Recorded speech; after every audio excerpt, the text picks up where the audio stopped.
প্রিয় মুহতারাম হাজিরিন, ইতিহাসের পাতায় এবং ইতিহাসের বর্ণনায় পাওয়া যায় বাপ এবং ছেলে দুইজন ব্যক্তি, বাপ এবং ছেলে দুইজন বদর যুদ্ধের ক্ষেত্রে নাম লেখালো।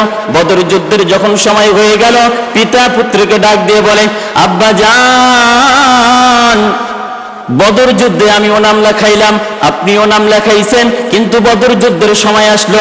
এবার পিতা পুত্রকে ডাক দিয়ে বলে, বাবারে তোমার বয়স তো অনেক কম, তুমি তো যুবক আছো, তোমার তো বয়স অনেক কম, সামনে তুমি যুদ্ধ করতে পারবে, জিহাদে তুমি যাইতে পারবে, শহীদ হইতে পারবে, কিন্তু এই সময় বাবা আমি যাই, তুমি দেখাশোনা করো, বাচ্চাদের দেখাশোনা করো, মহিলাদের দেখাশোনা করো।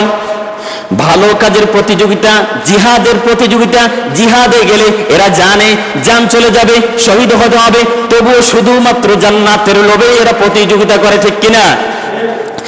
এবার বাবা ডাক দিয়ে বলে, বাবা রে, তোমার বয়সটা অনেক হালকা, আমার বয়স বেশি হয়ে গেছে, আমি বরং জিহাদে যাই।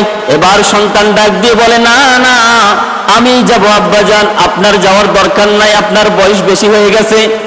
বাবা বিরক্ত হয়ে যায়। বিরক্ত হওয়ার পর বাবা বলে, ডাক দিয়ে বলে, দুইজনের নামটা হবে লটারিতে। কিসে?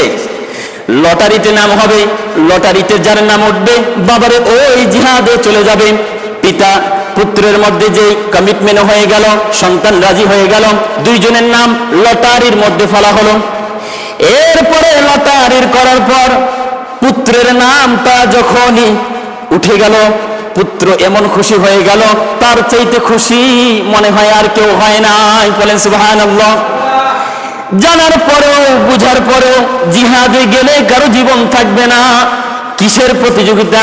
ভালো কাজের প্রতিযোগিতা, জান্নাতের প্রতিযোগিতা, আল্লাহর দিদার পাওয়ার জন্য, আল্লাহর সন্তুষ্টি বান্দা হওয়ার জন্য, জান্নাতে যাওয়ার জন্য জিহাদের যে কম্পিটিশন পিতা পুত্রের মাঝে হয়ে গেল। এবার সন্তান ডাক দিয়ে বলে, আব্বা জান, আপনি কোনোভাবে আমাকে মানা করতে পারবেন না, কারণ আমি জিহাদে যেতে চাই, কারণ আমার নামটা উঠে গেছে। বলেন সুবহানাল্লাহ। এবার কোন রকমের সন্তানকে মানা যায় না, আর বোঝা যায় না যে তুমি আর যাইতে পারবা না।